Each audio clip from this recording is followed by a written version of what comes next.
Hi hello ನಮಸ್ಕಾರ ಸ್ನೇಹಿತರೆ. ಕೊನೆಗೂ ಕೂಡ ಸೊಸೆ ಮತ್ತು ಮಾವನ ನಡುವೆ ಯುದ್ಧ ಹೋರಾಟ ಶುರುವಾಗ್ತಾ ಗಾಯತ್ರಿ ದೇವಿ JP ಪಾಟೀಲ್ನ ನಿಜಕ್ಕೂ ಕೂಡ ಬಿಟ್ಟು ಬಿಡ್ದಾಗೆ ಕಾಡ್ತಿದ್ದಾರೆ. ಹಾಗಿದ್ರೆ ಏನಾಯಿತು, ಏನು ಕತೆ, ಇದು ಎಲ್ಲವನ್ನ ಕೂಡ ತಿಳ್ಕೋಬೇಕು ಅಂದರೆ ಈಗಲೇ ನಮ್ಮ ಈ ಚಾನಲ್ನ ಸಬ್ಸ್ಕ್ರೈಬ್ ಮಾಡಿ, ಹಾಗೆ ಈ ಒಂದು ವಿಡಿಯೋವನ್ನು ಪೂರ್ತಿಯಾಗಿ ನೋಡೋದನ್ನು ಯಾವುದೇ ಕಾರಣಕ್ಕೂ ಕೂಡ ಮರಿಬೇಡಿ.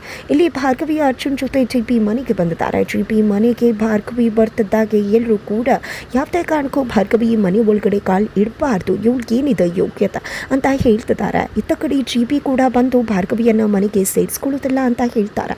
ಆದರೆ ಇಲ್ಲಿ ಅರ್ಜುನ್ ಮತ್ತು ಭಾರ್ಗವಿ ನಮಗೆ ಇಲ್ಲಿ ಇರೋ ಅಧಿಕಾರ ಇದೆ ಅಂತ ಹೇಳ್ತಾರೆ. ಭಾರ್ಗವಿ ಅಂತೂ ಒಂದು ಹೆಜ್ಜೆ ಮುಂದೆ ಹೋಗಿದ್ದೆ, ಈ ಮನೆ ಸೊಸೆ ನಾನು.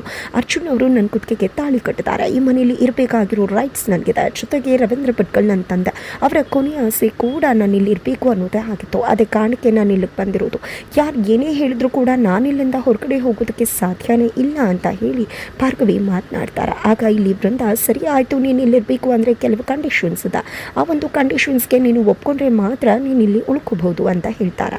ಖಂಡಿತವಾಗ್ಲೂ ಹೇಳು ಬೃಂದಕ್ಕ ಅಂತ ಹೇಳಿ ಭಾರ್ಗವಿ ಹೇಳಿದಾಗ, ಏನಿಲ್ಲ, ನೀನು ಇನ್ನು ಮುಂದೆ ಯಾವುದೇ ಕಾರಣಕ್ಕೂ ಕೋಟನ್ನು ಹಾಕಬಾರ್ದು, ಜೊತೆಗೆ ಇಲ್ಲಿ ಮಾವನ ಸೊಸೆಯಾಗಿ ಮಾತ್ರ ಇರಬೇಕು, ಜೊತೆಗೆ ಇಲ್ಲಿ ಮಾವನ ಒಂದು ಲಾ ಫಾರ್ಮಲ್ಲಿ ಅರ್ಜುನ್ ಕೆಲಸ ಮಾಡಬೇಕು ಅಂತ ಹೇಳಿದಾಗ, ಇದ್ದ ಕಡೆ ಭಾರ್ಗವಿ, ನಾನು ಆಲ್ರೆಡಿ ಅಪ್ಪನ ಮುಂದೆ ಪ್ರಮಾಣ ಮಾಡಿದ್ದೇನೆ ಕೋಟ್ ಹಾಕೋದಿಲ್ಲ ಅಂತ.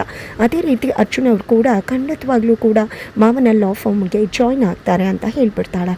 ಈ ಕಡೆ ಅರ್ಜುನ್, ಏನದು ಭಾರ್ಗವಿ, ಯಾಕೆ ರೀತಿ ಮಾತಾಡ್ತಿದ್ರ ಅಂತ ನೋಡಿ ಅರ್ಜುನ್, ಇಷ್ಟು ದಿನ ಎಲ್ಲರೂ ಕೂಡ ಹಿಂತಿ ಸರ್ಗಿಟ್ಕೊಂಡು ಓಡಾಡ್ತಾನೆ ಅಂತ ಹೇಳ್ತಾರೆ. ಅದರಿಂದ ನಿಮ್ಮ ಹೆಸರಿಗೆ ಕಳಂಕ ಬಂದಿರೋದು, ಅದು ದೂರ ಆಗಬೇಕು. ಅದು ದೂರ ಆಗಬೇಕು ಅಂದರೆ ನೀವು ಮಾವನ ಲಾ ಫಾರ್ಮಲ್ಲಿ ಕೆಲಸ ಮಾಡಲೇಬೇಕು ಅಂತ ಹೇಳಿ ಭಾರ್ಗವಿ ಹೇಳ್ತಾರೆ. ಜೊತೆಗೆ ಇಲ್ಲಿ JP ಪಾಟೀಲ್ಗೆ ತನ್ನ ಮಗ ತನ್ನ ಲಾ ಫಾರ್ಮ್ಗೆ ಸೇರ್ಕೋತಾನೆ ಅನ್ನೋದನ್ನು ಕೇಳಿ ತುಂಬ ಖುಷಿ ಆಗುತ್ತೆ. ಜೊತೆಗೆ ಇಲ್ಲಿ ಬೃಂದ, ಏನಪ್ಪ ಇದು, ಈ ಕಂಡೀಷನ್ಗೆ ಇವಳು ಒಪ್ಕೊಳ್ಳಲ್ಲ ಅಂತ ಅಂದ್ಕೊಂಡ, ಆದರೆ ಏನದು ಈ ಕಂಡೀಷನ್ಗೆ ಒಪ್ಕೊಂಡೆ ಬಿಟ್ಲಲ್ಲ, ಏನು ಮಾಡಲಿ ನಾನು ಅಂತ ಅನ್ಕೋತಿದ್ದಾರೆ. ಜೊತೆಗೆ ಇಲ್ಲಿ JP ಪಾಟೀಲ್ ಈ ಭಾರ್ಗವಿ ಮನೆಯಿಂದ ಹೋಗಬೇಕಾದ್ರೆ ಯಾಕೆ ಹೋಗ್ತಿದ್ರಾ ಅಂತ ಕೇಳಲಿಲ್ಲ, ಅದೇ ರೀತಿ ಬರಬೇಕಾದ್ರೆ ಯಾಕೆ ಬಂದಿದ್ರಾ ಅಂತಲೂ ಕೂಡ ಕೇಳೋದಿಲ್ಲ. ಇವರು ಈ ಮನೆ ಒಳಗಡೆ ಬರಬಹುದು ಅಂತ ಹೇಳಿ JP ಪಾಟೀಲ್ ಅಲ್ಲಿಂದ ಹೊರಟ್ಬಿಡ್ತಾರೆ.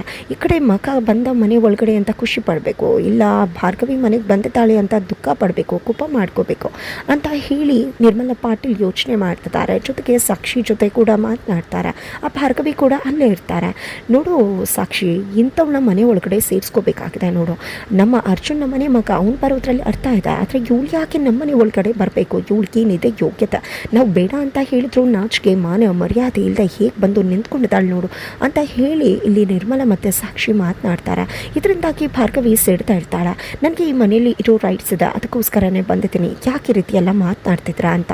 ಹೌದೌದು, ನೀನು ಎಂಥವಳು ಅಂತ ಗೊತ್ತಿಲ್ವಾ ನಮಗೆ, ಅಲ್ಲಿ ನಿಮ್ಮ ಅಪ್ಪನ ತಂದ್ಕೊಂಡಿದ್ಯಾ, ಇಲ್ಲಿಗೆ ಯಾರನ್ನು ಮುಗಿಸ್ಬೇಕು ಅಂತ ಇಲ್ಲಿಗೆ ಬಂದಿದ್ಯಾ ಅಂತ ಪ್ರಶ್ನೆ ಮಾಡ್ತಾರೆ ಸಾಕ್ಷಿ ಮತ್ತು ನಿರ್ಮಲಾ ಪಾಟೀಲ್ ಅವರು. ತದನಂತರ ಇಲ್ಲಿ ಸಾಕ್ಷಿಯವರು, ನೋಡು, ನಿನ್ನಂಥ ಮಗಳು ಎಲ್ಲರೂ ಇರಬೇಕಾ, ನೋಡಿದ್ರೆ ಅಪ್ಪ ಅಪ್ಪ ಅಂತ ಹೇಳ್ತೀಯ, ಆದರೆ ಮಾಡೋದು ನೋಡಿ ಎಂಥ ಕೆಲಸ, ಇಲ್ಲಿವರೆಗೂ ಅದಕ್ಕೆ ಅತ್ತೇ ಇಲ್ವ ಅಂತ ಇವಳು ಎಂಥ ಮಗಳು ಇರಬೇಕು. ಯಾವುದೇ ತಂದೆ ಸತ್ರು ಕೂಡ ಯಾವುದೇ ಮಗಳಿಗೂ ಕಣ್ಣೀರು ಬರುತ್ತೆ, ದುಃಖ ಆಗುತ್ತೆ, ಅಂಥದ್ರಲ್ಲಿ ಇವಳು ಕಣ್ಣೀರೇ ಹಾಕಿಲ್ವಂತೆ. ಅಲ್ಲೇ ಗೊತ್ತಾಗುತ್ತಲ್ಲ ಇವಳ್ದೆಲ್ಲ ಬರೀ ನಾಟಕ, ಅಪ್ಪ ಅಂತ ಹೇಳಿ ನಾಟಕ ಮಾಡ್ತಾಳೆ, ಇವಳಿಗೆ ನಿಜವಾಗ್ಲೂ ಯಾವುದೇ ಪ್ರೀತಿನೂ ಕೂಡ ಏನೂ ಇಲ್ಲ ಅಂತ ಸಾಕ್ಷಿ ನಿರ್ಮಲ್ ಅವ್ರ ಹತ್ರ ಹೇಳ್ತಿರ್ತಾರೆ. ಇತ್ತು ಕಡೆ ಭಾರ್ಗವಿ, ನೋಡಿ, ನಮ್ಮಪ್ಪನ ವಿಷಯಕ್ಕೆ ಬರಬೇಕಾಗಿಲ್ಲ ನೀವು, ನಾನು ನಮ್ಮಪ್ಪನ ಮಗಳು ಅನ್ನೋದು ನಂಗೆ ತುಂಬ ಚೆನ್ನಾಗಿ ಗೊತ್ತಿದೆ.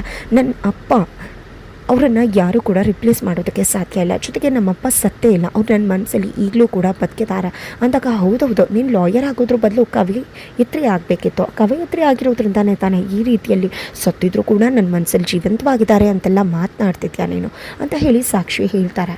ಇದರಿಂದ ಸಿಡ್ದಂಥ ಭಾರ್ಗವಿ ತನ್ನ ಅಸಲಿ ರೂಪವನ್ನು ತೋರದೆ ಇಲ್ಲಿ ಸಾಕ್ಷಿ ಮತ್ತು ನಿರ್ಮಲಾ ಇಬ್ಬರು ಕೂಡ ಬೆಚ್ಚಿ ಬೀಳಬೇಕಾಗಿದೆ. ತದನಂತರ ಇತ್ತ ಕಡೆ JP ಪಾಟೀಲ್ ಅವರು ಅರ್ಜುನನ್ನು ತಮ್ಮ ಆಫೀಸ್ಗೆ ಕರ್ಕೊಂಡು ಬರ್ತಾರೆ. ಅರ್ಜುನ್ ನೀನು ಇಲ್ಲಿ ಕುಳಿತುಕೋಬೇಕು, ನನ್ನ ಉತ್ತರಾಧಿಕಾರಿ ಆಗಬೇಕು, ನನ್ನ ಲಾ ಫಾರ್ಮ್ಗೆ ಸೇರ್ಕೋಬೇಕು ಅಂತ ಹೇಳಿ ಎಷ್ಟು ಕನ್ಸಲ್ಟ್ಗೊಂಡಿದ್ದೆ ಗೊತ್ತಾ, ನನಗೆ ಗೊತ್ತಿತ್ತು ನೀನು ತುಂಬ ಬುದ್ಧಿವಂತ ಅಂತ, ಅದಕ್ಕೋಸ್ಕರನೇ ನಿನ್ನ ಲಾಯರ್ ಆಗು ಅಂತ ಹೇಳಿದ್ದು. ಅದೇ ರೀತಿ ನೀನು ಕೂಡ ಲಾಯರ್ ಏನೋ ಆದ, ಆದರೆ ಪ್ರಾಕ್ಟೀಸ್ ಮಾಡೋಕ್ಕೆ ಮುಂದಾಗಲಿಲ್ಲ, ನನಗೆ ಇದಿಷ್ಟ ಇಲ್ಲ ಅಂತ ಬಿಸ್ನೆಸ್ ಕಡೆ ಹೋದೆ, ಆದರೆ ಹೆಂಡತಿಗೋಸ್ಕರ ಲಾಯರ್ ಆದ. ಇವತ್ತು ಅದೇ ಹೆಂಡತಿಗೋಸ್ಕರ ನನ್ನ ಲಾ ಫಾರ್ಮನ್ನು ಜಾಯ್ನ್ ಆಗಿದೆಯಾ ಅಲ್ವಾ, ಇದು ಇಷ್ಟ ಇದೆಯೋ ಇಷ್ಟ ಇಲ್ಲದೆ ಬಂದಿದ್ಯೋ ಅಂತ ಜಿ ಪಿ ಪಾಟೀಲ್ ಕೇಳ್ತಿದ್ದಾರೆ. ಅದು ಹಾಗಲ್ಲಪ್ಪ, ಇಷ್ಟ ಇದೆ ಬಂದಿದ್ದೀನಿ ಅಂತ ಹೇಳಿ ಅರ್ಜುನ್ ಹೇಳ್ತಾರೆ. ನಿಜಕ್ಕೂ ನಿನ್ನನ್ನು ಇದರಲ್ಲಿ ಬೆಳೆಸಬೇಕು ಅನ್ನೋದಕ್ಕೆ ಎಷ್ಟು ಖುಷಿ ಆಗ್ತದೆ ಗೊತ್ತಾ. ಜೊತೆಗೆ ಇನ್ನು ಮುಂದೆ ನೀನು ನಿನ್ನ ಐಡೆಂಟಿಟಿಯನ್ನು ಕ್ರಿಯೇಟ್ ಮಾಡ್ಕೋಬೇಕು. ಈ ಲಾಯರ್ ಜಿ ಪಿ ಹೇಗೆ ದೊಡ್ಡ ಫೇಮಸ್ ಲಾಯರ್ ಆದರೂ ನನ್ನನ್ನು ಮೀರಿಸೋ ಲಾಯರ್ ನೀನು ಆಗಬೇಕು ಅಂತ ಹೇಳಿ ಜಿ ಪಿ ಪಾಟೀಲ್ ಮಾತನಾಡ್ತಾರೆ. ತದನಂತರ ನಿನಗೆ ಯಾವ ಕೇಸ್ ಬೇಕೋ, ಯಾವ ಕೇಸ್ ಬೇಕಿದ್ರು ತಗೋ ಮಗ್ನ ಅಂತ ಹೇಳಿ ಜಿ ಪಿ ಹೇಳಿದಾಗ ನಾನು ಮಾವನ ಕೇಸನ್ನು ತಗೋಬೋದಪ್ಪ. ಏನಕ್ಕೆ ಡ್ಯಾಡ್ ಗೊತ್ತಾ, ಭಾರ್ಗವಿಯನ್ನು ಯಾವುದೇ ಕಾರಣಕ್ಕೂ ಲಾಯರ್ ಆಗಿ ಇರಬಾರ್ದು ಅಂತ ಅವರ ಅಮ್ಮ ಅನ್ನಪೂರ್ಣವರು ಹೇಳ್ತಾರೆ. ಅದೇ ಕಾರಣಕ್ಕೆ ಮಾವನಿಗೆ ನ್ಯಾಯ ಕೊಡಿಸ್ಬೇಕಾಗಿದೆ, ಮಾವನಿಗೆ ಅನ್ಯಾಯ ಆಗಿದೆ, ಅದೇ ಕಾರಣಕ್ಕೆ ನಾನು ಆ ಕೇಸನ್ನು ತೆಗೆದುಕೋಬಹುದಾ ಅಂತ ಅರ್ಜುನ್ ಕೇಳಿದಾಗ ಏನು ಮಾತಾಡ್ತಿದ್ಯಾ ನೀನು, ಈಗಲೂ ಕೂಡ ನಿನಗೆ ನಿನ್ನ ಹೆಂಡತಿ ಮನೆಯವ್ರದ್ದೇ ಚಿಂತೆ ಅಲ್ವಾ, ಇನ್ನೂ ಕೂಡ ಆ ಗುಂಗಿಂದ ಹೊರಗಡೆ ಬಂದಿಲ್ವಾ ನೀನು, ಯಾವುದೇ ಕಾರಣಕ್ಕೂ ನೀನು ಅವ್ರ ಮನೆಗೆ ಸಂಬಂಧಪಟ್ಟ ಕೇಸನ್ನು ತೆಗೆದುಕೋಕೂಡ್ದು. ನೀನು ಏನಾದರೂ ಹಠ ಮಾಡಿದೆ ಅಂದರೆ ಮನೆಗೆ ಸೇರಿಸೋಣ, ನಿನ್ನ ಮನೆಯ ಹೊರಗಡೆ ಕಳಿಸೋದಕ್ಕೂ ಕೂಡ ಹಿಂಚುಟಿಯೋದಲ್ಲ. ನಿನ್ನ ಮನೆಗೆ ಸೇರಿಸಿದ್ದೀನಿ ಅನ್ನೋ ಮಾತ್ರಕ್ಕೆ ನೀನು ಹೇಳೋದನ್ನೆಲ್ಲ ಒಪ್ಕೋತೀನಿ ಅಂತ ಅನ್ಕೋಬೇಡ. ಮಗ ಅನ್ನೋ ಪ್ರೀತಿಯಿಂದ ಒಳಗಡೆ ಸೇರಿಸ್ಕೊಂಡಿದ್ದೀನಿ, ನನ್ನ ಕಂಡೀಷನ್ಗೆ ಒಪ್ಕೊಂಡಿರೋದಕ್ಕೆ. ನೀನೇನಾದರೂ ಉಲ್ಟಾ ಹೊಡೆದೆ ಅಂದರೆ ಈಗಲೇ ನಿನ್ನ ಮನೆಯಿಂದ ಹೊರಗಡೆ ಕಳಿಸ್ತೀನಿ ಎಂದು ಕೂಡ ಮತ್ತೆ ಈ ಸ್ಥಾನಮಾನ ನಿನಗೆ ಸಿಗೋದಿಲ್ಲ, ಮತ್ತೆ ಮನೆ ಒಳಗಡೆ ಬರೋ ಅವಕಾಶ ಸಿಗೋದಿಲ್ಲ ಅನ್ನೋ ಎಚ್ಚರಿಕೆ ಇರಲಿ ಅಂತ ಜಿ ಪಿ ಪಾಟೀಲ್ ಹೇಳ್ತಾರೆ. ಜೊತೆಗೆ ನೀನು ಇಲ್ಲಿ ತುಂಬ ಸಕ್ಕದಾಗಿ ಕಾಣಿಸ್ತಿದೆ ಅಂತ ಕೂಡ ಹೇಳಿ ಜಿ ಪಿ ಪಾಟೀಲ್ ಅಲ್ಲಿಂದ ಹೊರಡ್ತಾರೆ. ಇತ್ತ ಕಡೆ ಅನ್ನಪೂರ್ಣ ಅವರು ಮತ್ತು ಕಲ್ಪನಾ ಅವರು ಮಾತನಾಡ್ಕೋತಿದ್ದಾರೆ. ಪಾಪ ನಮ್ಮ ಕೂಸು ಆ ಮನೆಯಲ್ಲಿ ಹೇಗಿರುತ್ತೋ ಏನೋ, ಯಾರಿಗೂ ನಮ್ಮ ಕೂಸು ಕಂಡ್ರೆ ಆಗೋದಿಲ್ಲ ಅಂತ. ಅದಕ್ಕೆ ಇಲ್ಲಿ ಅಮ್ಮ ಇಲ್ಲ ಭಾರ್ಗವಿ ಈಗ ಕೇಸ್ ನಡೆಸ್ತಿಲ್ಲ ಅಲ್ವಾ, ಅವಳು ಕೇಸ್ ನಡೆಸೋದ್ರಿಂದನೇ ಆ ಮನೆಯವ್ರಿಗೆ ಅವಳು ಕಂಡ್ರೆ ಆಗೋದಿಲ್ಲ, ಈಗ ಸುಮ್ಮನಿರ್ತಾಳಲ್ವ, ಹಾಗಾಗಿ ಯಾರು ಕೂಡ ಅವಳಿಗೇನೂ ಅನ್ನೋದಿಲ್ಲ ಅನಿಸುತ್ತೆ. ನಮ್ಮ ಭಾರ್ಗವಿ ನಾನು ಏನಾದರೂ ಈ ರೀತಿ ಬೈದು ಕಳಿಸಿಲ್ಲ ಅಂತಿದ್ರೆ ಖಂಡಿತವಾಗ್ಲೂ ಇಲ್ಲಿಂದ ಹೋಗ್ತಿರ್ಲಿಲ್ಲ. ನಾವೇನೋ ಅನುಭವಿಸೋಣ, ಹಾಗಾದ ಮಾತ್ರಕ್ಕೆ ನನ್ನ ಮಗಳು ಅನುಭವಿಸ್ಬೇಕು, ಅವಳು ಬದುಕಾರು ಚೆನ್ನಾಗಿರಬೇಕು ಅನ್ನೋದೇ ನನ್ನ ಆಸೆ.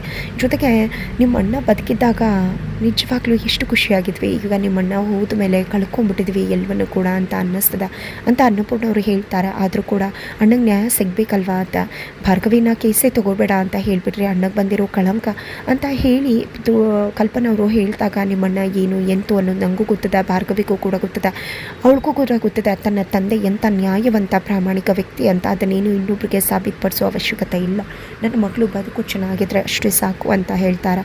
ಈ ಕಡೆ ಶಕುಂತಲಾ ಅವರು ಬಂದದ್ದು, ನೋಡು ಭಾರ್ಗವಿ, ನೀನು ಯೋಚನೆ ಮಾಡು, ಜನಗಳಿಗೆ ನಿನ್ನ ಅವಶ್ಯಕತೆ ಇದೆ, ನೀನು ಇಂಥ ನಿರ್ಧಾರ ತಗೋಬೇಡ, ನಿರ್ಧಾರವನ್ನು ಬದಲಾಯಿಸು. ಖಂಡಿತವಾಗ್ಲೂ ಮತ್ತೆ ನೀನು ಕೋರ್ಟ್ಗೆ ಹೋಗಬೇಕು ಅಂದಾಗ ಇಲ್ಲ ಅಜ್ಜಿ, ಈಗ ನನ್ನ ಸೊಸೆಯಾಗಿರೋದು ಮುಖ್ಯವಾಗಿದೆ, ನನ್ನ ಅವಶ್ಯಕತೆ ನಮ್ಮ ಮನೆಯವ್ರಿಗಿದೆ. ಜೊತೆಗೆ ಖಂಡಿತವಾಗ್ಲೂ ಕೇಸನ್ನು ಒಮ್ಮೆ ಅಲ್ಲ ಒಂದಿನ ತಗೋತೀನಿ, ಆದರೆ ಅಮ್ಮ ಅದನ್ನು ಒಪ್ಕೋಬೇಕಾಗಿದೆ ಅಂತ ಭಾರ್ಗವಿ ಕೂಡ ಹೇಳ್ತಾರೆ. ಜೊತೆಗೆ ಅತ್ತೆ ನಿಮಗೆ ಗಾಯತ್ರಿ ದೇವಿ ಗೊತ್ತಾ ಅಂತ ಹೇಳಿ ಅಜ್ಜಿನ ಪ್ರಶ್ನೆ ಮಾಡ್ತಾಳೆ ಭಾರ್ಗವಿ. ಇವಳಿಗೆ ಗೊತ್ತು ಗಾಯತ್ರಿ ದೇವಿ ವಿಷಯ ಅಂತ ಶಕುಂತಲವರು ಅನ್ಕೋತಾರೆ.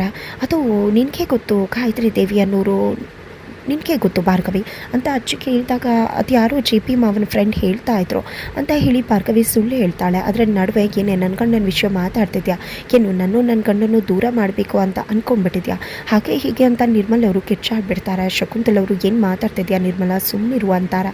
ನಂತರ ಭಾರ್ಗವಿ ಇಲ್ಲಿ ಮಾವನ ರೂಮಲ್ಲಿ ಏನಾದರೂ ಗಾಯತ್ರಿ ದೇವಿ ಬಗ್ಗೆ ಸುಳಿವಿರ್ಬೋದಾ, ಗಾಯತ್ರಿ ದೇವಿ ವಿಷಯ ಮನೆಯವ್ರಿಗೆ ಯಾರಿಗೂ ಗೊತ್ತಿಲ್ಲ ಅಂದರೆ ಗುಟ್ಟಾಗೆ ಇಟ್ಟಿರ್ತಾರೆ ಅಂದ್ಕೊಂಡಿದ್ದೆ. ಎಲ್ಲೋ ಏನೋ ಹುಡುಕ್ತಾಳೆ, ಅದರಲ್ಲಿ ಒಂದು ಉಂಗುರ ಸಿಗುತ್ತೆ. ಜೆ ಪಿ ಬಂದ ತಕ್ಷಣ ಅದನ್ನು ಅಲ್ಲೇ ಬೀಳಿಸ್ಬಿಡ್ತಾಳೆ. ಅದು ಹೋಗಿ ಜಿ ಪಿ ಕಾಲ ಹತ್ರ ಬೀಳುತ್ತಾ, ಆ ಉಂಗುರ ನೋಡಿದ್ದೆ ಬಿಚ್ಚಿ ಬೀಳ್ತಿದ್ದಾರೆ ಜಿ ಪಿ ಪಾಟೀಲ್.